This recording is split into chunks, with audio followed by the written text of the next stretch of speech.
కృపా సంపూర్ణుడా మా రక్షకుడా యేసయ్యా, మీ పాదాలకు లెక్కని స్తుతులు స్తోత్రాలు తండ్రి మహోన్నతుడా.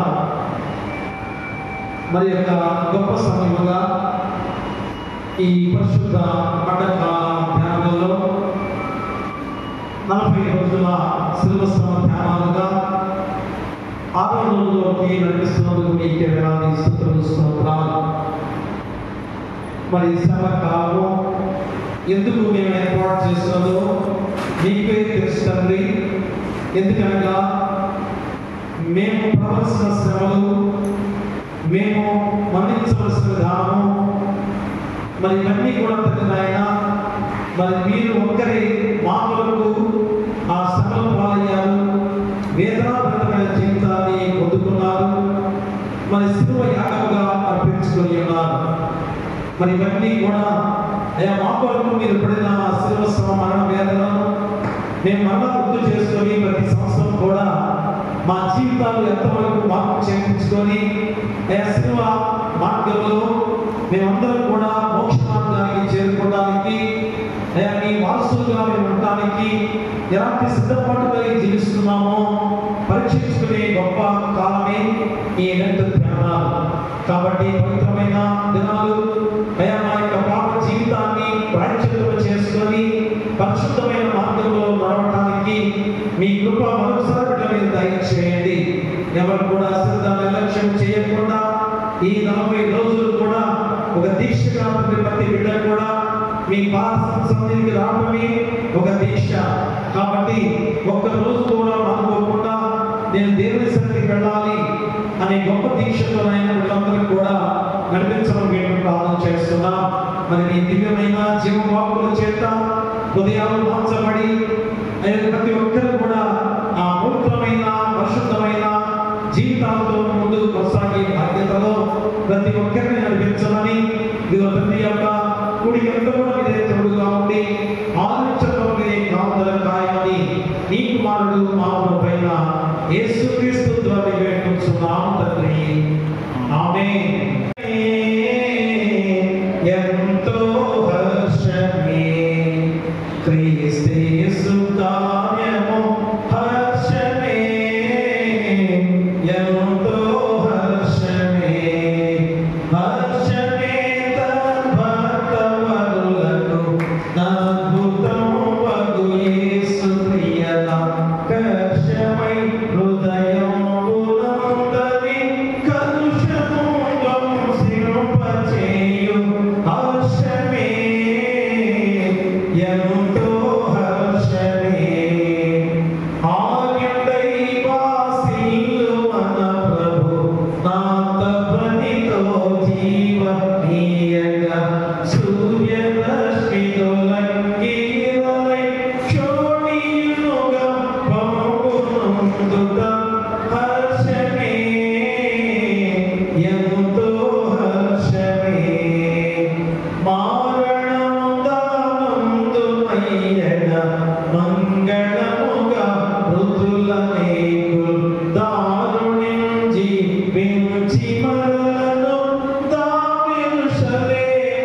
రయ్యలాయే ధనధనంబులు నయ్యనాథులు భీతి నందుట హర్షమే ఎంతో హర్షమే కీలకముతో సాటియగున ఘాటమగు పెను మాటులెల్ల మాటికి నిదా మీతమేనిక మేటి జీవ కిరీటముందుట హర్షమే ఎంతో హర్షమే క్రీస్తేసు కార్యము హర్షమే ఎంతో హర్షమే ఘట ఘట పాపస ఘటము బాపుట కింద పటు బాధ నుండి నావా ఎటువంటిది ప్రేమ ఎటువంటిది శాంతమెటులవ నిల్తు స్వామి ఈ పాపమెరుగని యో పావన మూర్తి పాపవి మోచకుండా నా పాలి దైవమా నా పాపముల కొర ఈ పాటు నుండి నావా తండ్రి యొక్కయు కుమారుని యొక్కయు పరిశుద్ధాత్మ యొక్కయు నామమున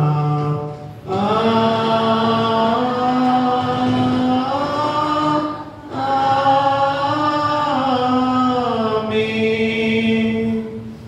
ఓ ప్రభువా నా పెదవులను తెరువుము అప్పుడు నా నోరు నీ స్తోత్రమును బయలుపరచును.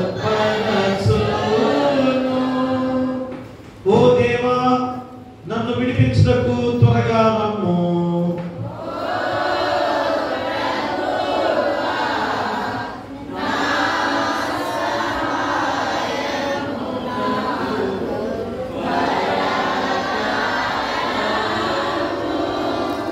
తండ్రికిని కుమారుడికిని పరిశుద్ధాత్మకును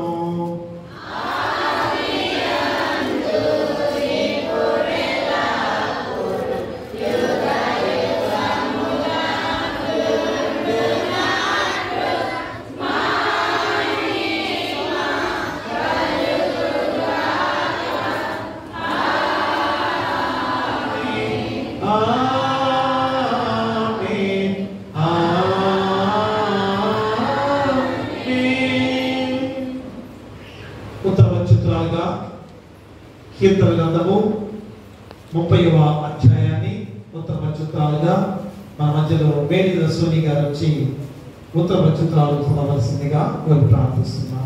యెహోవా నా శత్రువులను నా విషయమై సంతోషపరచనీయక నీవు నన్ను ఉద్ధరించి ఉన్నావు. అందుకై నేను నిన్ను కొనియాడుచున్నాను. యెహోవా నా దేవా, నేను నిన్ను మొరపెట్టగా నీవు నన్ను స్వస్థపరచితివి. యెహోవా పాతాళములో నుండి నా ప్రాణమును లేవదీసితివి. నేను గోతిలోనికి దిగకుండా నీవు నన్ను బ్రతికించితివి. యెహోవా భక్తులారా, ఆయన కీర్తించుడి, ఆయన పరిశుద్ధమైన జ్ఞాపకార్థమును బట్టి ఆయన స్తుతించుడి. ఆయన కోపము నిమిషమాత్రం ఉండును, ఆయన దయ ఆయుష్కాలమంతయు నిలుచును. సాయంకాలమున ఏడ్పు వచ్చి రాత్రి ఉండును, ఉదయమున సంతోషము కలుగును. నేను ఎన్నడూ కదలమని నా క్షేమకాలమానుకుంటిని. యెహోవా దయ కలిగి నీవే నా పర్వతమును సిద్ధపరచితివి. నీ ముఖమును నీవు దాచుకొననిప్పుడు నేను కలత చెందితిని. యెహోవా నీకే మొదలుపెట్టితిని, నా ప్రభువును ప్రతిమాలుకుంటిని. నేను గోత్రేయుడిని ఎలా నా ప్రాణప్రదాన ఏమి లాభము? మన్ను నిన్ను స్తుతించునా నీ సత్యమును గూర్చి అది వివరించునా? ఆలకింపుము, నన్ను గ్రహింపుము. యెహోవా నాకు సహాయమై ఉండుము. నా ప్రాణము మౌనముగా ఉండక నిన్ను కీర్తించినట్లు నా అంగలార్పమును నీవు నాట్యముగా మార్చి ఉన్నావు. అందరం కలిసి నీవు నా మొరపెట్ట వినిపించి సంతోష వస్త్రము ఉన్నావు. యెహోవా నా దేవా, నిత్యము నేను నిన్ను స్తుతించెదను. తండ్రికి కుమారునికి పరిశుద్ధాత్మకు ఆదియందు ఇప్పుడు ఎల్లప్పుడూ యుగాయుగములందు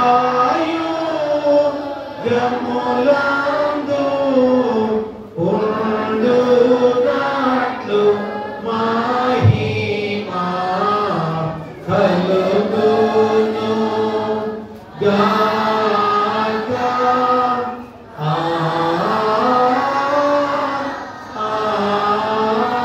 ఆమేన్. వాక్య పఠనముగా మన మధ్యలో వాసిమండ తులసి వచ్చి మరి పరిశుద్ధులైన యోహాను రాసిన సువార్త 1వ అధ్యాయము 29 నుంచి 30 వచనాలు చదవవలసిందిగా కోరి ప్రార్థిస్తున్నాను. యోహాను రాసిన సువార్త 1వ అధ్యాయం 29 నుంచి 30 వరకు. మరునాడు యోహాను యేసు తన యొద్దకు రాగా చూసి, ఇదిగో లోక పాపమును మోసుకొని పోవు దేవుని గొర్రెపిల్ల, నా వెనుక ఒక మనుషుడు వచ్చుచున్నాడు. ఆయన నాకంటే ప్రముఖుడు కనుక నాకంటే ముందటి వాడాయనని నేనెవరిని గురించి చెప్పితినో ఆయనే ఈయన. ఇంతటితో సువార్త వాక్యం ముగించబడింది. ఓ ప్రభువా, మమ్మల్ని కనికరింపుము. దేవునికి స్తోత్రము కలుగును గాక. వాక్య ధ్యానానికి ముందుగా ప్రార్థనలో జరుగుల్లి జ్యోతి గారు వచ్చి ప్రార్థనలో నడిపించవలసిందిగా కోరి ప్రార్థిస్తున్నాం. ఈ ఘనమైన శ్రేష్టమైన ఉన్నతమైన నామమును బట్టి మీ పాదములకు వెళ్ళలేని వందనములు స్తుతులు స్తోత్రాలు ప్రభువా. అయ్యా, మరి ముఖ్యంగా ఈ సమయంలో మీరు జ్ఞాపకం చేసుకోండి. ఈ శ్రమకాల ధ్యానములలో ప్రభువా, ఈ యొక్క 5 దినములు ప్రభువా నీ నామానికి మహిమకరంగా జరిగించి ఈ 6వ దినంలో ప్రవేశపెట్టిన తండ్రి స్తోత్రాలు ప్రభువా. ప్రారంభంలో తోడుగున్నావు, పాటల్లో తోడుగున్నావు ప్రభువా, ఆరాధనలో తోడుగున్నావయ్యా. చదవబడిన లేఖన భాగాలను మీరు జ్ఞాపకం చేసుకోండి. ఈ దినం ఇచ్చిన అంశమును బట్టి నీకు స్తోత్రాలు ప్రభువా. వరకు నాయన సిద్ధమైన గుడి వలె నువ్వు మా కొరకు వచ్చి ఉన్నానని నాయన నువ్వు అంశం ఇచ్చి ఉన్నావు ప్రభువా. అదే జ్ఞాపకం చేసుకోనండి. నీ పక్షంలో నాయన వాటిని వివరింపబోతున్న నీ కుమార్తెను మీరు జ్ఞాపకం చేసుకోనండి. తను మరుగుపరచలే నాయన నువ్వు బయలుపడి ప్రభా వచ్చిన ప్రతి వారితో సూటిగా తేటగా ధారాళంగా స్పష్టంగా మీరు మాట్లాడారు ప్రభా. మీరు మాట్లాడుతున్నప్పుడు వినగలిగిన చెవిని గ్రహించగలిగిన హృదయాలను ఆయన నాకు మాకు ఎల్లరికీ మీరు దయచేయమని ప్రార్థన చేయించున్నాను ప్రభా. మీరే జ్ఞాపకం చేసుకుని ఏ విధంగా మాట్లాడాలో ప్రభా మాట్లాడుతున్నది నాయన మీ కుమార్తె అయినను ప్రభా తనలో నాయన నువ్వు నిలిచి ఉండి ప్రభా ప్రతి వారితో మాట్లాడమని ఆయన విడిచిన వారికి నాయన మంచి జ్ఞానములు దయచేయమని ప్రభా. అయ్యా వచ్చిన ప్రతి బిడ్డను దీవించమని నీ నామానికి మహిమకరంగా జీవించడానికి సహాయం చేయమని ప్రభా. త్వరగా నాయన యేసు పరిశుద్ధ నామములో ప్రార్థించి అర్పించి వినయంగా అడిగి వేడుకొనిచున్నాము పరమ తండ్రి. ఆమేన్. కూడి వచ్చినటువంటి ప్రియ సహోదరి సహోదరులందరికీ వందనాలు. ప్రకటన గ్రంథము 1వ అధ్యాయము 7వ వచనం చదవము ఒకసారి. ఇదిగో ఆయన మేఘాలపై వచ్చుచున్నాడు, ప్రతి నేత్రము ఆయనను చూచును, ఆయనను పొడిచిన వారును చూచెదరు, భూజనులందరూ ఆయనను చూచి రొమ్ము కొట్టుకొందురు. అవును ఆమె. ఎట్లా వస్తాడంట ఆయన? మేఘాలుడై వస్తున్నాడంట. ప్రకటన గ్రంథం 1వ అధ్యాయము 7వ వచనంలో మనకు చెప్పబడుతుంది. మేఘాలుడై ఆయన వస్తాడంట.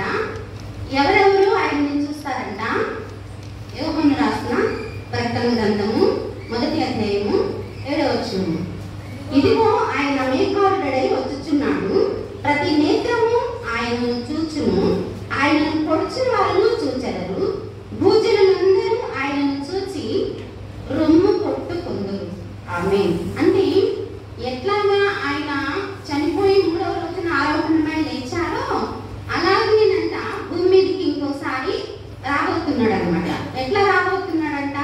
మేఘాలుడై వస్తున్నాడు అంటే అర్థం ఏంటంటే మేఘాన్ని వాహనం లాగా చేసుకొని వస్తున్నాడు అనమాట. ఆ వాహనం ఎక్కి వస్తాడంట. ఎందుకు ఆయన అట్లా రావాల్సి వస్తుంది అంటే సిద్ధపడిన వాళ్ళందరినీ తీసుకువెళ్ళడానికి, ఆయన కోసం కనిపెట్టుకునే వాళ్ళు కొందరు ఉంటారు. ఆయన వాళ్ళ కోసం ఆయన వస్తున్నాడు అనమాట. మనమందరం కూడా అట్లా కనిపెట్టుకుని ఉండాలి. ఆయన వచ్చి ఒకసారి వెళ్ళిపోయాడు, మన పాపములన్నింటినీ తన శిలువ మీద మోసాడు. బాబుగా ఎట్లా అంటే అంతగా అవమానించబడ్డాడు. ఎంత అవమానించబడ్డాడంటే ఈ భూమి మీద పుట్టినటువంటి ఏ మనిషి కూడా అన్ని అవమానాలు పడలేదన్నమాట, అన్ని నిందలు మోయలేదన్నమాట.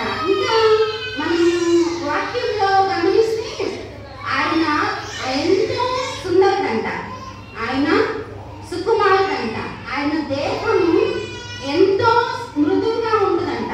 కానీ ఆయన ఎట్లా అయిపోయాడు? మనము వాక్యంలో చూస్తే చదువుతులే చెప్తున్నాను. పరమగీతాల్లో చూడండి వివరిస్తూ ఉంటుంది ఆయన యొక్క సౌందర్యాన్ని, లేకపోతే ఆయన యొక్క పుట్టుకల గురించి వివరిస్తూ ఉంటుంది అనమాట. అంత సుకుమారుడైనటువంటి ఆయన మన కోసము ఎట్లా అయిపోయాడంట? యెషయా గ్రంథం 53వ అధ్యాయం చదువుతూ చెప్తాను నేను, నాకు టైం సరిపోదు కాబట్టి. 53వ అధ్యాయంలో ఉంటుంది, ఆయనకు స్వరూపమైనను సొగసైనను లేదు.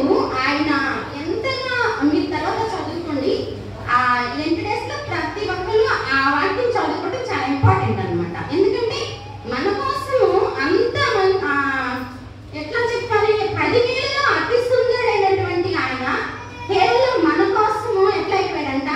స్వరూపమైనను సొగసైనను లేనివాడిగా అయిపోయాడంట. మనం నిజంగానే కొన్ని పిక్చర్స్ లో చూస్తూ ఉంటాం కదా, యేసు ప్రభుని శ్రమలో బహు ఘోరంగా ఉంటాయి, చూడడానికి కూడా ఎంత కష్టంగా ఉంటాయో అవి చూడాలంటే కదా.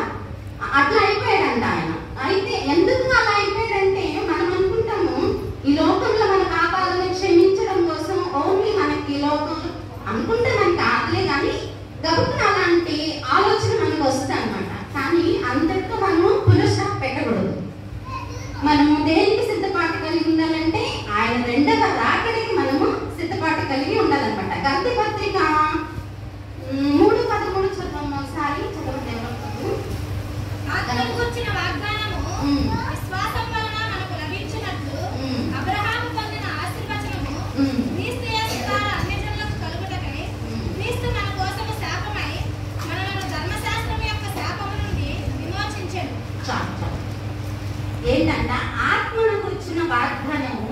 ఇందాక నేను మిస్ అయిందన్న వాక్యం ఇదే.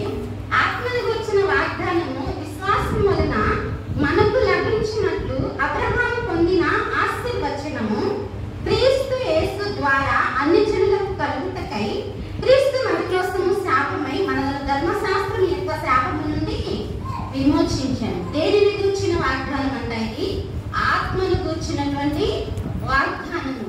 ఆ వాగ్దానము ఎవరికి చెందుతుంది అంటే విశ్వాసం వలన మనకు లభించినట్లు, విశ్వసించిన వారికి ఆ వాగ్దానము, ఆత్మను గుర్చిన వాగ్దానము చెందుతుందంట, అనుగ్రహించబడతది.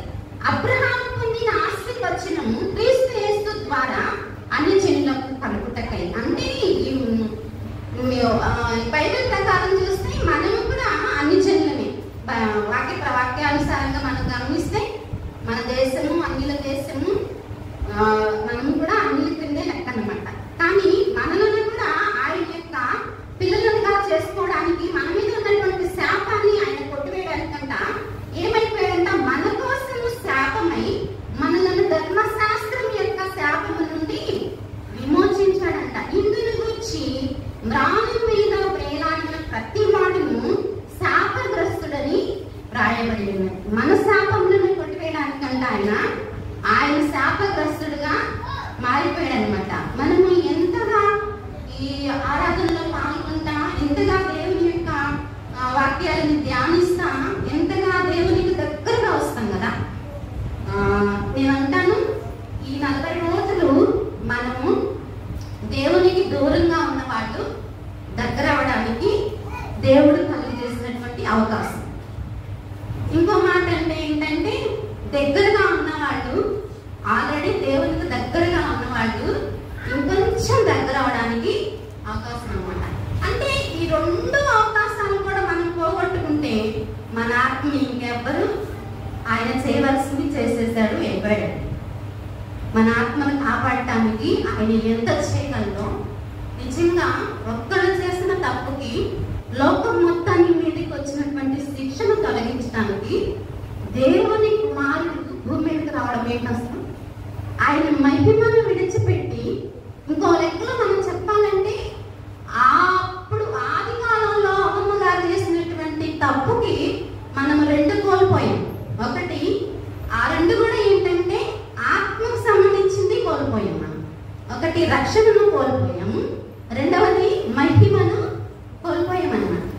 ఆ కోల్పోయిన రెండింటిని మనకి ఇవ్వడానికి దేవుడు ఈ భూమి మీదకి దిగి రావాల్సి వచ్చిందనమాట. దేవుడు అక్కడ మనం చూస్తే ప్రకటన గ్రంథము 6:15 వచ్చింది చదవండి.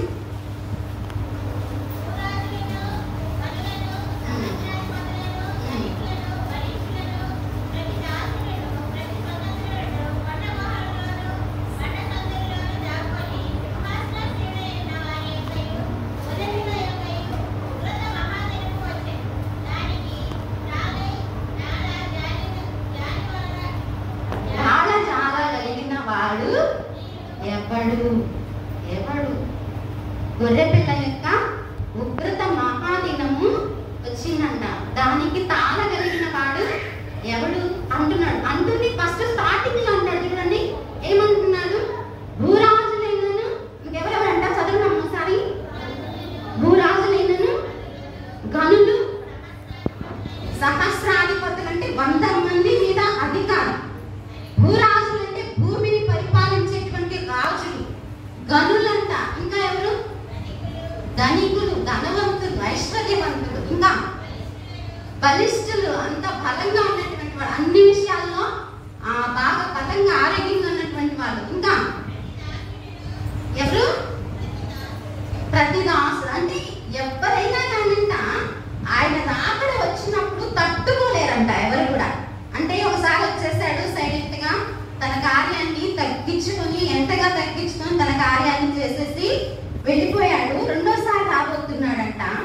ఆ వచ్చినప్పుడు ఆయన ఉగ్రత దినాన్ని ఎవ్వరు కూడా ఈ భూమి మీద ఎంత అధికారం మనం చలాయించినా కానీ, ఎంత గనులని మనం అనిపించుకున్నా కానీ, ఎంతగా మన పేరు ప్రఖ్యాతులను మనం చాటుకున్నా కానీ, ఎవరు ఆయన ఎదుట నిలబడతారు అంటే ఆయన రక్తంలో కడగబడి పాప క్షమాపణ పొందుకొని తెలియక ముందు అనేకమైన విధాలుగా మనం లోకానుసారంగా ఉంటామండి.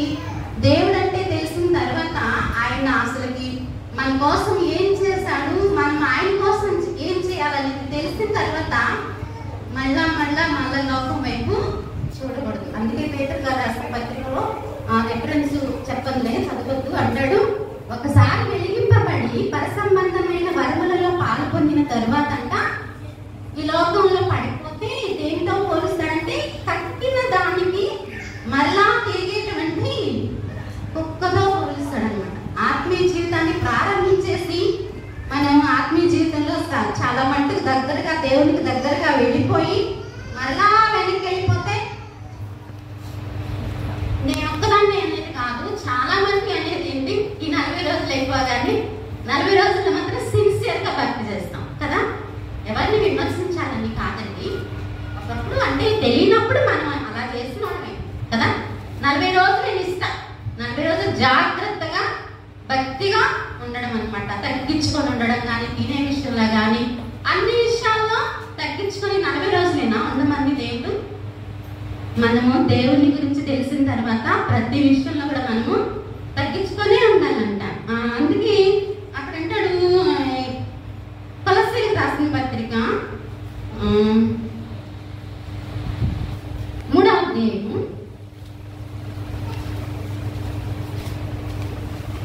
కొలస్సీ 3. అమ్మగారు నేను టైం చూసుకోలేదు, కొంచెం టైం చెప్పండి. టైం కొలస్సీ 3:4 వచ్చిన కాంచి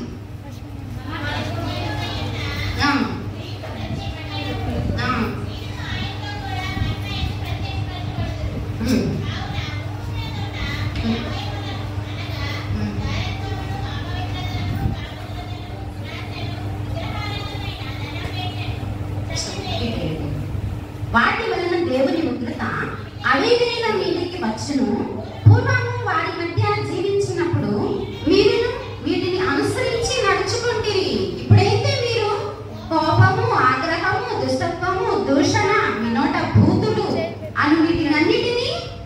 విసర్జించుడి. ఏంటంట, ఒకప్పుడు ఎలా ఉన్నామంట, మీ అవయవములను కావున 5వ వచనం నేను చదువుతున్నా. కావున భూమి మీద నున్న మీ అవయవములను అనగా చారుత్వమును, అపవిత్రతను, కామాతురతను, దురాశను, విగ్రహారాధన అయిన ధనాపేక్షను చంపివేడి. వాటి వలన దేవుని ఉగ్రత ఎవరి మీదకి వస్తుందంట? దేవుని ఉగ్రత అవిధేయులైన వారి మీదకి వస్తుంది. రెండోసారి ఆయన ఎట్లా రాబోతున్నాడంట? ఉగ్రత, గొర్రెపిల్ల యొక్క ఉగ్రత మహాదినము రాబోతా ఉంది. దానికి తాళగలిగిన వారు ఎవరు నిలబడతారు? తాళగలగటం అంటే ఆ యొక్క ఉగ్రతలో నిలబడని వాళ్ళు ఎవ్వరు తట్టుకోలేరంట. నా మీద పడని కొండలని గుట్టలని అడుగుతారంట. ఆ బాధలు భరించలేక అయినా కానీ అవి వాళ్ళని మరుగు చేయలేవంట. మనము 4వ వచనం చూస్తే కొలస్సీయులకు రాసిన పత్రికలో 4వ వచనం ఏమంటున్నాడు? మనకు జీవమై ఉన్న క్రీస్తు ప్రత్యక్షమైనప్పుడు మీరును ఆయనతో కూడా మహిమయందు ప్రత్యక్షం పరచబడుదురు. ఆయన ప్రత్యక్షం అవ్వబోతా ఉన్నాడు. మనందరినీ కూడా ఆయన యొక్క ప్రత్యక్షతలో నిలుపుకోవాలని ఆయన ఆకాంక్ష అన్నమాట. అసలు అందుకు ఆయన భూమి మీదకి వచ్చింది. అందుకు ఆయన ప్రాణాలను అప్పచెప్పింది. అట్లని ఈ లోకంలో మనకి ఏమి ఇవ్వడని కాదు, ఈ లోకంలో మనల్ని ఐశ్వర్యవంతులను చేయడం కోసం ఆయన అన్నిటినీ వదిలేసుకొని వచ్చాడు అనమాట. నేను పోయినసారి కూడా చెప్పాను ఈ మాట. ఈ లోకంలో ఐశ్వర్యం ఆయనకు అసలు పెద్ద లెక్క కాదన్నట్టు. ఎందుకంటే ఈ సమస్త సృష్టిని సృష్టించి వాటన్నిటి మీద అధికారిగా కానీ ప్రధానిగా కానీ ఎవరిని చేశాడు దేవుడు అంటే మనుషుల్నే చేశాడు. మీరు ఈ భూమిని నిందించండి, ఆ భూమిని విస్తరింపజేసి భూమిని ఏరమని చెప్పాడు అనమాట. సో అందుకని మనం ఈ లోకమందు ఉన్నటువంటి వాటిని మనం వెతకూడదు. మనము పరలోకమందు ఉన్నటువంటి వాటిని వెతికే వారిగా ఉండాలి. ఆ సేమ్ టైం ఆయన ఉగ్రత రాబోతుంది, ఆ ఉగ్రతలో విడువబడకూడదని మనము కోరుకోవాలన్నమాట. అలా కోరుకున్నప్పుడు ఏమవుతుందంట, అక్కడ కొలస్సీయులకు రాసిన పత్రికలోనే 5వ వచనం మనం చూస్తే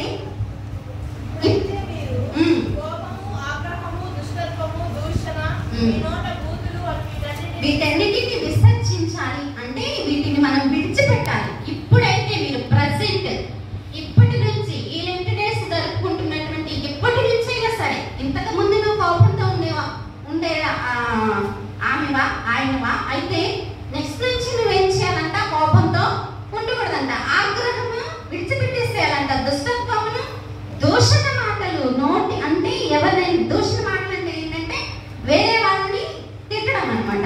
అట్లాంటి మాటలు వాడుకోవాలంట. మీ నోట బూతులు రానివ్వకూడదంట. వీటన్నిటిని విడిచిపెట్టాలంట. అక్కడ మనం ఇంకా అదే అధ్యాయంలో 12వ వచనంలో మనం చూస్తే అక్కడ అంటట్టుంది, కాగా దేవుని చేత ఏర్పరచబడిన వారును పరిశుద్ధులను ప్రియులైన వారికి తగినట్లు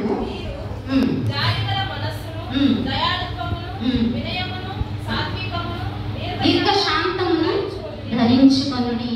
ఎవడైనాను మీకు తనకు హాని చేసనని ఒకడు అనుకున్న ఎడల ఒకరినొకడు సహించచ్చు, ఒకరినొకడు క్షమించుడి. ప్రభు మిమ్మల్ని క్షమించులాగున మీరును క్షమించుడి. ఏంటంటే ఏం చేయాలంటే మనము ఇవన్నీ ఏమో మానుకోవాలి. 4వ వచనం దగ్గర నుంచి 9, 10 వచనాల వరకు ఉన్నటువంటి మొత్తం వచనాల్లో ఉన్నాయేమో మనం మానేసేయాలంటే. ఇప్పటి వరకు మనం అలాంటి లక్షణాలు ఉన్న వాళ్ళమైతే వాటన్నింటినీ మనం మానివేసినప్పుడు ఆయన ఉగ్రతలో నుండి మనం ఎట్లా తప్పించబడతాం అనే డౌట్ వస్తుంది కదా. ఉగ్రత నుంచి తప్పించబడటం అంటే ఏంటి, ఎలా మనం తప్పించబడతాం అనే డౌట్ వస్తుంది. ఈ లోపు ఏం జరుగుతుందంటే ఆయన ఉగ్రత దినము రాకముందు ఆయన రహస్య రాకడ ఒకటి వస్తుంది అనమాట.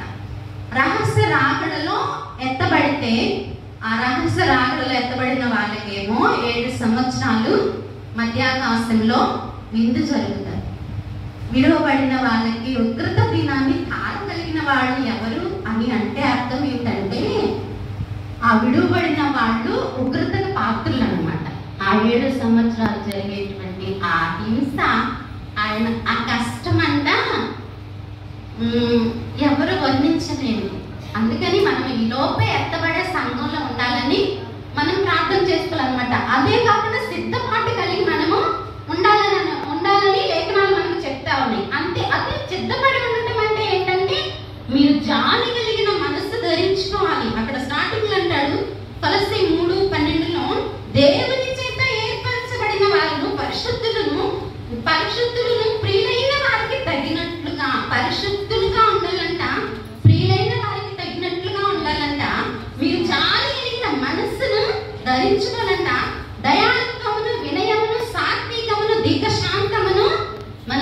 ధరించుకొని, ఇవన్నీ మనకి ఎవరైనా హాని చేశారు అని అనుకున్నప్పటికీ కూడా వాళ్ళని మనం క్షమించాలంట. ఎందుకు క్షమించాలంటే దేవుడు మనల్ని క్షమించాడు కాబట్టి. అంతేకాకుండా మనము ఉగ్రత నుంచి తప్పించబడాలి కాబట్టి. అంతేకాకుండా మనం రెండవ రాకడలో ఆయనతో పాటు ఎత్తబడాలి కాబట్టి. అందుకని మనము అలాంటి సిద్ధపాటు కలిగి ఉండాలని లేఖనాలు మనకు తెలియజేస్తా ఉన్నాయి. అంతేకాకుండా ప్రకటన గ్రంథము 13:8 ఒకసారి చదవండి. నేను ఇంకా ముగిస్తాను, టైం అయినట్టు.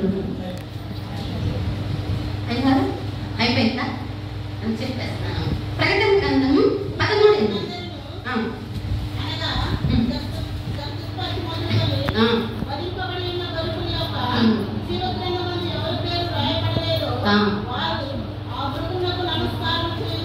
అంటే ఈ వాక్యం మనకి ఏం చెప్తా ఉందంటే జీవ గ్రంథమందు మన పేర్లు రాయబడి ఉండాలి అని చెప్తుంది. రెండవ రాకడికి సిద్ధపడి ఉండాలంటే ఇలాంటి లక్షణాలు మనం కలిగి ఉండాలి. సో అలా మనం నడుస్తా ఉన్నప్పుడు జాగ్రత్త మనస్సును మనం ధరించుకొని ఉన్నప్పుడంట మన పేర్లు దేవుడు ఎక్కడ రాసి పెడతాడంటే జీవ గ్రంథంలో రాసి పెడతాడంట. ఫాస్ట్ గా కొంచెం చదవండి. అదే ప్రకటన గ్రంథము 21:27.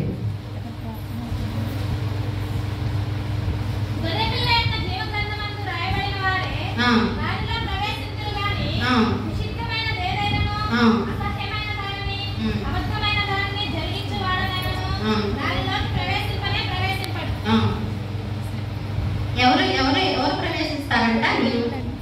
తీయలేదు, కొంచెం మళ్ళీ చదవమ్మా.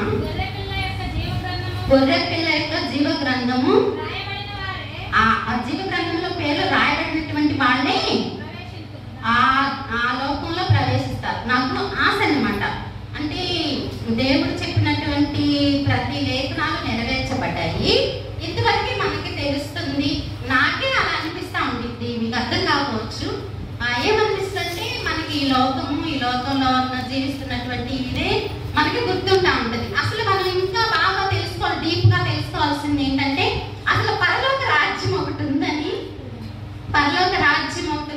ఆ రాజ్యాలతో పోలిస్తే మనము ఈ లోకంలో యొక్క ఈ రాజ్యము, ఈ ఐశ్వర్యం నథింగ్ అన్నమాట.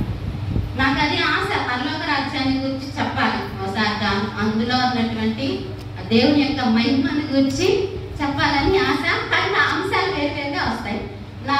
మీరు నాకు టైం దాటిపోతుందని అనుకోవద్దు. మిమ్మల్ని చూస్తే నాకు టెన్షన్ వస్తుంది. ఎందుకంటే వాక్యం బాగానే చెప్తుంది కానీ టైం ఎక్కువ తీసుకునేది. ఇది ఒక నేమ్ పడిపోయింది. సో నేను అంత నేమ్ తీసుకోవాలనుకోవట్లేదు, నేను ముగిస్తున్నాను. ఒక్క వాక్యమే చదివించేసి మన పేర్లు జీవ గ్రంథంలో ఉండాలి. జోక్గా కాదు, సిఎస్టీ. యేసు ప్రభు వారి యొక్క లెంట్ డేస్ జరుపుకుంటున్నాం కాదు, ఆ మాటని మనం సీరియస్ గా తీసుకోవాలి. ఇప్పటి వరకు మనం ఎలాంటి ఉద్దేశాలతో మనము దేవుడిని ఆరాధిస్తున్నామో నాకు తెలియదు. పర్టికులర్ గా 2 విషయాలు మనం గుర్తుపెట్టుకోవాలి. పోయిన రక్షణ దేవుడు మనకి ఇచ్చాడు ఈ శ్రమల ద్వారా. పోయిన మహిమను దేవుడు మనకి ఇచ్చాడు. వాటిని మనం సంపూర్ణంగా పొందుకోవాలంటే ఆయన రెండవ రాకడ ఉందని మనం మర్చిపోకూడదు. ఆ పరలోక రాజ్యంలో జీవ గ్రంథంలో మన పేర్లు రాయబడాలనే సంగతి మనము మర్చిపోకూడదు. అక్కడ ప్రకటనలోని 21:22 చదవమని ముగిస్తాం. సర్వాధికారి అయిన దేవుడు ప్రభువును గొర్రెపిల్లయు దాని దేవాలయమై ఉన్నారు. ఆ పట్టణంలో ప్రవేశించుటకై సూర్యుడైనను చంద్రుడైనను దానికి అక్కరలేదు. దేవుని మహిమయే దానిలో ప్రకాశించుచున్నది. గొర్రెపిల్లయే దానికి దీపము. ఏమంది ఇక్కడ ఫినిష్ అన్నారు అంటే దానిలో ఏ దేవాలయము లేదు. దేనిలో అంటే ఆ పట్టణంలో యెరూషలేములో, పరమ యెరూషలేములో ఏ దేవాలయము లేదంట. సర్వాధికారి అయిన దేవుడు ప్రభువును గొర్రెపిల్లయు దానికి దేవాలయమై ఉన్నారు. ఇప్పుడు ఈ గొర్రెపిల్ల వధించబడినటువంటి గొర్రెపిల్లే ఒక దినాన ఎలా రాబోతున్నారంట? ఉగ్రత గొర్రెపిల్లగా. గొర్రెపిల్ల యొక్క ఉగ్రత దినం రాబోతుందని మనం ప్రకటన 1వ అధ్యాయం చదివాం కదా. ఆ గొర్రెపిల్లకి ఉగ్రత దినం కూడా ఒకటి రాసి పెట్టి ఉంది. అంటే గొర్రెపిల్ల ఉగ్రత దినాన్ని, ఒక దినాన్ని భూమి మీదకి తీసుకురాబోతున్నారు అనమాట. గొర్రెపిల్ల అయినటువంటి యేసు ప్రభు. గొర్రెపిల్ల అనగానే నిజంగా గొర్రెపిల్ల కాదు, ఆ గొర్రెపిల్ల ప్లేస్ లో మనం యేసు ప్రభు వారిని ఉంచామన్నమాట. వధించబడినటువంటి గొర్రెపిల్ల, మన లోక పాపములను మోసుకొని పోతున్నటువంటి ఆ గొర్రెపిల్ల మనం పరలోకంలోకి వెళ్ళినప్పుడంట మన జీవ గ్రంథంలో, ఆయన జీవ గ్రంథంలో మన పేర్లు లిఖించబడినప్పుడు ఆ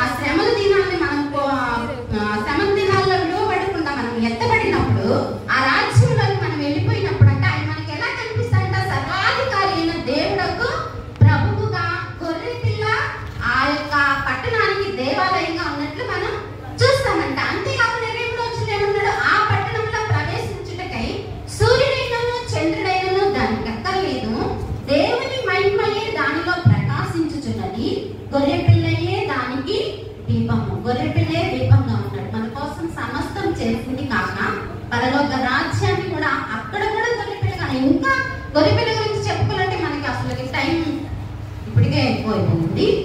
సో చాలా ఉన్నాయి అన్నమాట. గొర్రెపిల్ల నేను ఇంకా మనం చెప్పుకోవాలంటే ప్రకటన గ్రంథం మొత్తం చదివితే అక్కడ గొర్రెపిల్ల ఏ రీతిగా అక్కడ ఎన్నెన్ని అర్హతలు కలిగినాడు, ముద్రలు విప్పడానికి కానీ, భూమి మీదకి రాబోతున్నటువంటి ఉగ్రత పాత్రలకు మరించడానికి కానీ, అన్ని వివరాలు ప్రకటన గ్రంథంలో మనకు రాయబడి ఉంటాయి అన్నమాట. అందుకని ఈ రోజు మనము వాక్య అంశంగా వధించబడిన గొర్రె అని మనం ధ్యానించుకుంటున్నాం. కాబట్టి వధించబడిన గొర్రె పిల్ల అని మనం ఆ అంశాన్ని మనం పరిశీలన చేసుకున్నట్లయితే మనం ఇవన్నీ గుర్తుపెట్టుకోవాలి. ఆయన రెండోసారి మళ్ళా రాబోతున్నాడని, మన పాపాలన్నీ మోసి మన శాపాన్ని కొట్టివేసిందే కాక ఆయన రెండవసారి రాబోతున్నాడని, ఆయన రాకడకు మనం సిద్ధపడాలని, ఉగ్రతలో మనం విడవబడకూడదని, ఆయన రాజ్యంలో మనము మన పేర్లు రాయబడి మనందరం కూడా మన కుటుంబాలు, మన సంఘ బిడ్డలందరూ కూడా ఆ జీవ గ్రంథంలో పేర్లు రాయబడిన వారిగా పరలోక రాజ్య వారసులుగా ప్రభు చేయాలని ప్రార్థిస్తూ ఇటు అవకాశాన్ని ఇచ్చినటువంటి కొంచెం సమయం ఎక్కువైనా కానీ సహనంతో అయినటువంటి మీ అందరికీ ఇటు అవకాశం ఇచ్చినటువంటి అయ్యగారికి, అమ్మగారికి మరొక్కసారి వందనాలు చెల్లిస్తా ఉన్నాను. మీ అందరికీ వందనాలు.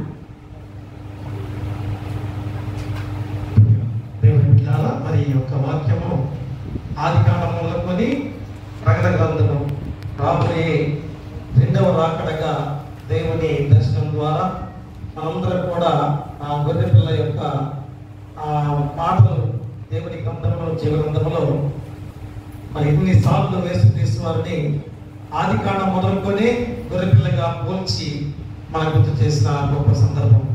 అందుకనే మరి ఈ యొక్క వాక్యం చాలా ఎక్కువ వాక్యమే అయినా కానీ మరి చక్కగా మరి వాక్యం చెప్పడానికి ప్రకటన గ్రంథం మొత్తంలో కూడా గొర్రె పిల్లే అని పదముతో పిలిచే విధానంలో మరి ఆనాడు అబ్రహాము మరి ఇస్సాకు దహనబలి కనిపించేటప్పుడు మరి యెహోవా దేవుడు ఏమని ఆయన సెలవిచ్చాడు, మరి ఆపు, మరి నేను సెలవిచ్చిన విధంగా, నేను చెప్పిన విధంగా నువ్వు దహనబలి ఇవ్వడానికి నీ కుమారుడిని కూడా నాకు అర్పించడానికి ఇచ్చావు కనుక ఇదిగో ఆ పొదలో గొర్రె పిల్ల ఉంది, దాన్ని దహనబలిగా అర్పించమన్నాడు. కానీ యేసుక్రీస్తు వారు సిలువకు బలియాగంగా అర్పించుకున్నప్పుడు ఏ మాత్రం కూడా ఆ గొర్రె పిల్లని చూపించలేదు. అందుకని ఆయనే వణుకు తేపడిన గొర్రె పిల్లగా క్రీస్తు వారి యొక్క సాదృశ్యం చూస్తే చూడండి, తండ్రి కుమారుడి విషయంలో ఏ మాత్రం జాలి చూపించలేదు. ఎందుకని? మనందరి యొక్క పాపాలను తీసివేయటానికి ఆయన కుమారుడైన యేసుక్రీస్తు వారిని దహన బలిగా అర్పించుకున్నారు. అందుకని అప్పుడు పూర్వకాలం మొదలుకొని మరి భవిష్యత్తులో జరగబోయే విధానంలో కూడా మరి గొర్రె పిల్లలను దహన బలిగా అర్పించే సంస్కృతిలో జీవించిన వారు ఇప్పుడు కూడా ఉన్నారు. అయినా కానీ యేసుక్రీస్తు వారిని మన కొరకు దహన బలిగా అర్పించాడంటే మన పాపాలను తీసివేయడానికి అనేది మనం గుర్తు చేసుకోవాలి. కాబట్టి మరి చక్కటి వాక్యాన్ని అందించిన జోస్మేరి గారికి మరొకసారి మా కుటుంబం తరపున, సంఘం తరపున నిండు వందనాలు తెలియజేసుకుంటూ, దహన బలి నీకు నానిస్తాము మరియు దైవాపాలు పెరిగినయా మాయే యెహోవా దేవా విరిగి నలిగిన ఎట్టి హృదయాపాల క్షంభు చేయవు నికాటాక్షంభుతో సియోనుకు ఇప్పుడే నెలరు తోడను మేలు సేయుము ప్రకటంబుగాను యెరూషలేమునకు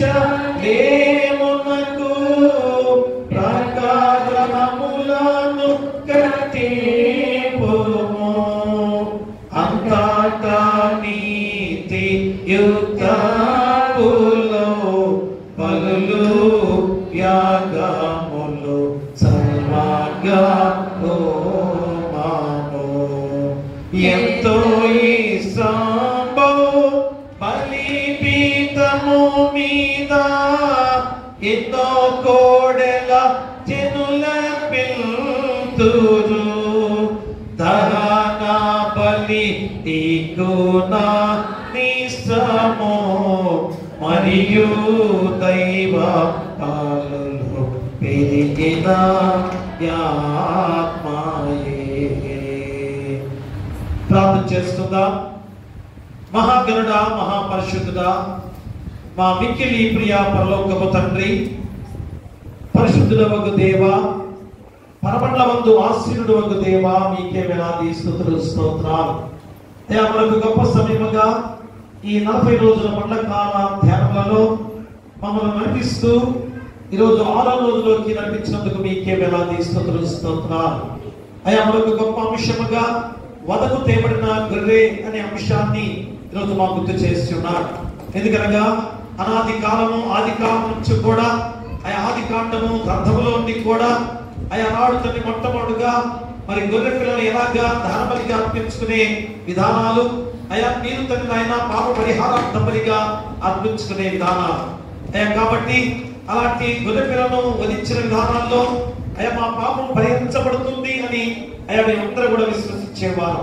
కానీ ఎన్ని వేల ఎన్ని కోట్ల గొర్రెలను అయ్యా వధించినా గాని అయ్యా మా పాపాలు పోయాయా? ఆ పాపాలకు ప్రాయశ్చిత్తం జరిగిందా? అయ్యా, ఎప్పుడైతే తండ్రి నాయన మీరు మానవుడిగా ఈ లోకానికి దిగి వచ్చి అయ్యా మీరు మానవుడిగా ఇదిగో తండ్రి నాయన వలదు తేబడిన గొర్రె పిల్లగా మీరు వధించబడిన తర్వాతే మా పాపాలు అయ్యా పరిహరించబడ్డాయి అనేది ఆయన రోజు జగమెరిగిన సత్యం. అయ్యా, కాబట్టి ఈ రోజు మా కొరకు మీరు ఎంత త్యాగం చేశారో మరొకసారి గుర్తు చేసుకునే సందర్భాన్ని అయ్యా తెలియజేసి ఉన్నారు. అందుకని నాయన మరి యెషయా గ్రంథకర్త కూడా సెలవిచ్చిన మాటలు, మనమందరము గొర్రెల వలె త్రోవ తప్పిపోతిమి, మనలో ప్రతివాడును తనకిష్టమైన త్రోవను తొలగెను, యెహోవా మన అందరి దోషములు అతని మీద మోపెను, అతను దౌర్జన్యమునందెను, బాధింపబడను, అతను నోరు తెరవలేదు. వదలు తేబడి గొర్రె పిల్లయు, బొచ్చు కత్తిరించు వాని గొర్రెయు మౌనంగా ఉండనట్లు అతను నోరు తెరవలేదు అనే వాక్యాన్ని తండ్రి యెషయా ప్రవక్త ద్వారా కూడా మాకు గుర్తు చేస్తున్నారు. కాబట్టి తండ్రి ఈరోజు మరి యోహాను భక్తుల ద్వారా 1వ అధ్యాయంలో మాకు సెలవిచ్చిన ఆ గొప్ప మాటల్లో కూడా ఈ రోజు ఆయన మేము గుర్తు చేసుకున్నాం. కాబట్టి నాయన ఇదిగో తండ్రి అలాంటి ఇస్సాకును దహనబలిగా అర్పించేటప్పుడు అయ్యా మీరు ఏ విధంగా అయ్యా నీ యొక్క పొదలో ఉన్న గొర్రెలను తీసుకొచ్చి దహనబలిగా అర్పించు అని అన్నారు. అంటే మనుషులుగా మేము ఏమాత్రం కూడా అయా దహనబలిగా అర్పించుకునే విధానాలు లేకుండా చేసిన దేవాది దేవుడు. అంటే మా పాపానికి అయ్యా ఏ విధంగా అర్పించుకునే విధానంలో కాకుండా అయ్యా మమ్మల్ని రక్షించిన దేవాది దేవుడిగా అయ్యా చూపించిన గొప్ప విధానమే అయ్యా గొర్రె పిల్లే క్రీస్తుగా మీరు ఆయన పోల్చబడి మీరు మా కొరకు ఆయన దహనబలిగా అర్పించుకున్నారంటే అయ్యా మా జీవితాలు ఎంతగా ధన్యకరంగా మార్చబడ్డాయి. ఈ రోజు తిరగాలి. మరి రోజు మేము ఎంతగా కన్నీళ్లు కార్చుకొని అయ్యా మా జీవితాలను మార్చుకోవాల్సిన స్థితి ఈ రోజు మాకుంది. కాబట్టి మేము రక్షణ కోల్పోయిన వారిగా ఉండగా, మహిమను కోల్పోయిన వారికి ఉండగా ఆ రక్షణ ఇచ్చుటకు మహిమనిచ్చుటకు నాయన మీరు మానవుడిగా దిగి వచ్చి దహనబలిగా మా కొరకు అర్పించుకున్న దేవాది దేవుడిగా ఉన్నారు. మరి 2వ రాకడగా రాబోతుండగా అయ్యా మా జీవితాలు మార్పు చెందాలి. మేమందరం కూడా పరిశుద్ధ జనముగా మీ యొక్క రాజ్యంలో వారసుగా ఉండాలని అయ్యా మీరు గుర్తు చేయడానికి ఈ 40 రోజుల ధ్యాన ప్రణాళికలో 6వ రోజు వధు తేబడిన గొర్రె పిల్ల అనే అంశంతో మాకు గుర్తు చేస్తున్నారు. అయ్యా ఈ చక్కటి అంశం ద్వారా చక్కటి వాక్యాన్ని అయ్యా అందించిన పోపురి జోష్మి గారిని అయ్యా దీవించి బలపరచండి నాయన.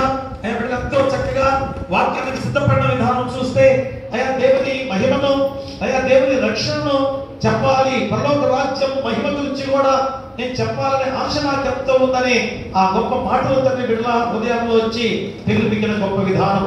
కాబట్టి నాయన చెప్పండి వాక్యం బట్టి నాయన ఇకను వారి కుటుంబాన్ని దీవించి బలపరచమని అయ్యా భర్త గారికి మంచి ఆరోగ్యాన్ని దయచేయమని బిడ్డలు ప్రార్థన చేస్తున్నాం. అయ్యా వాక్యాన్ని ఫలింపు చేయండి. ఆ వాక్యాన్ని వెలుగుగా చేసుకునే వెలుగును గృహాల్లో ఆపాదించుకునే బాధ్యత బిడ్డలు దయచేయండి.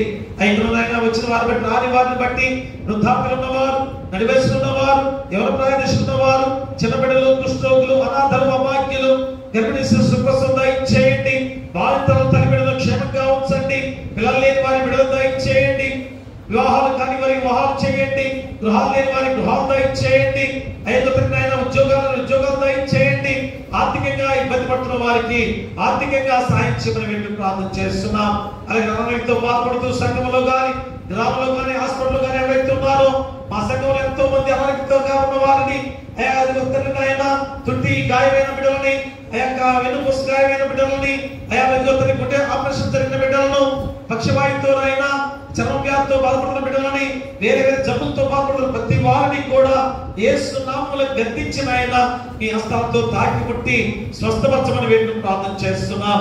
అలాగే కష్టమైన పనులు చేసుకునేవారు ప్రతి ఒక్కరిని కూడా వారి కష్టానికి తగ్గ ప్రతిఫలంతో క్షేమకరంగా గృహాలు నడిపించమని వేడుకుని ప్రార్థన చేస్తున్నాం. వాహనాలను ప్రతి వారిని కూడా క్షేమకరంగా నడిపించండి. అలాగే ఆయన పాడి పశువులను పక్షాలను దీవించండి. పశువుల కాపరులు గొర్రెల కాపరులను దీవించండి. విధవాల పక్కన వ్యాఖ్యం చేస్తూ విధవాలకు ఏం సాయంకాలం దయచేయమని వేడుకలు ప్రార్థన చేస్తున్నాం. అలాగే ఉద్యోగస్తులు దూర ప్రాంతాల్లో ఉద్యోగాలు చేసే వారిని దీవించి వారి రాకపోకలు మీరు తోడుగా ఉండి వారిలో దిక్కులు ప్రమోషన్తో నడిపించే బాధ్యత వారికి దయచేయమని ప్రార్థన చేస్తున్నాం.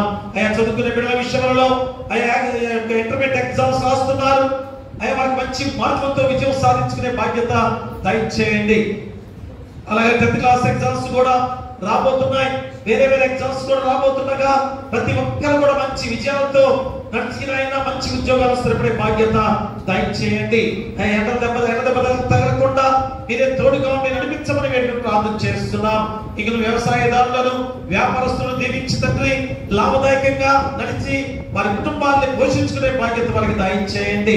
మరి ఇక్కడ ఆయన ఎవరైతే ప్రజల క్షేమాన్ని కోరుతూ ఉద్యోగస్తులుగా ఉన్నారో వారందరూ కూడా ప్రజల క్షేమాన్ని కోరుతూ వారు చేసే ఉద్యోగ ధర్మం ద్వారా తిరిగి మీ ద్వారా ప్రతిఫలం ఆయన ఇచ్చే దేవుడిగా మీరున్నారు. అటు కృప వారికి దయచేయండి. అలాగే ఆయన ప్రపంచ నాయకులు, దేశ నాయకులు, రాష్ట్ర నాయకులు, జిల్లా నాయకులు, అలాగే గ్రామ నాయకులు అందరూ కూడా ప్రజల క్షేమాన్ని కోరుతూ శాంతి సమాధానంతో రాజ్యాన్ని అనడానికి మీ కృప వారికి దయచేయండి. ఆయన ఎలాంటి శోభన రానియకుండా మా సంఘంలో గ్రామంలో మీరే తోడుగా ఉండి నడిపించమని మేము ప్రార్థన చేస్తున్నాం. ఇంకొకటి నూతన దేవాలయ నిర్మాణం విషయంలో కూడా మీ కృప దయచేయండి. అది చేపట్టిన గొప్ప కార్యము దేవుని కార్యం కనుక అది ఆగకూడదు. ప్రతి ఒక్క బిడ్డ కూడా ప్రార్థనా పూర్వకంగానే అందరం ఐక్యమత్యంతో కలిసి ఆయన ముందుకు నడిపించుకునే విధానంలో ఖచ్చితంగా నూతన దేవాలయం అనేది నిర్మించుకోవాల్సిన బాధ్యత ఇక ముద్ర మీరు వేశారు తండ్రి. ఖచ్చితంగా అది కట్టుకోవాల్సిన ధర్మం ఆయన బిడ్డలందరి మీద ముందని కూడా గుర్తు చేస్తున్నారు. అటు కృప మా బిడ్డలు దయచేయండి. ఇక ఈ రోజు వాక్యం చదివిన వారు అలాగే ఉత్తరపక్షంతాలు చదివిన వారు బలపరిచి దీవించి మనకి సాయం దయచేయమని ప్రార్థన చేస్తున్నాం. ఈరోజు సంఘంలో ఏమి సహాయం కావాలో వీళ్ళందరికీ కూడా ఈ కృప ఆశీస్సులతో దీవించి అలాగే ఆయన డెలిగేట్ గారిని, సంఘ పెద్దలను, కుల పెద్దలను, సర్వాధిని, పిసిసి వారిని దీవించి బలపరిచి సంఘాన్ని ఇంకా ఐక్యమత్యంగా నడిపించుకునే విధానంలో మీ పరిశుద్ధాత్మ శక్తిని దయచేయమని సంఘం చుట్టూ, గ్రామం చుట్టూ కూడా మీ దేవదూతల గచ్చగా ఉంచమని నీ కుమారుడు మా ప్రభువైన యేసుక్రీస్తు ద్వారా వేడుకొంచున్నాము తండ్రి. ఆమేన్. పరలోకమందున మా తండ్రి, నీ నామం పరిశుద్ధపరచబడును గాక, నీ రాజ్యం వచ్చును గాక, నీ చిత్తం పరలోకమందు నెరవేర్చును భూమి మీద నెరవేరును గాక. మాకు ఆహారం నేడు మాకు దయచేయము. మా ఇంట్లో అపరాధములు చేసిన వారిని మేము క్షమించిన ప్రకారం అపరాధములను క్షమించు. శోధనను తేకా దుష్టులను పెంచుము. రాజ్యమును, శక్తియు, మహిమయు నిరంతరము నీవై ఉన్నవి. ఆమేన్. మన ప్రభువైన యేసుక్రీస్తు ప్రేమ, మన తండ్రి అయిన దేవుని కృప, పరిశుద్ధాత్మ అన్యోన్య సహవాసము ఏ మండకాల ధ్యానములో 6వ రోజు వదకు తేబడిన గొర్రె పిల్ల అనే అంశం ద్వారా మీరు మా కొరకు వదకు తేబడిన గొర్రె పిల్ల వలె అర్పించుకున్న దేవాది దేవుడు కాబట్టి నేను ఎప్పుడైనా మార్పు చెంది ప్రాయశ్చిత్తముతో మేమందరూ కూడా పరిశుద్ధమైన మార్గంలో నడిచే గొప్ప విధానంలో విన్న వాక్యాన్ని బట్టి ఫలింపు చేసే విధంగా వచ్చిన వారికి, రాని వారికి, సంఘానికి, గ్రామానికి, రాష్ట్రానికి, దేశానికి, ప్రపంచంలో ప్రతి బిడ్డలకు సదాకాలము తోడైనను గాక. ఆమేన్. కట కట పాప కటము బాపుట కింద పటు బాధనుంది నాకా. ఎటువంటిది ప్రేమ, ఎటువంటిది శాంతమెటులవ నింతు స్వామి. ఏ పాప మెరుగని యో పావన మూర్తి పాపవి మోచకుండా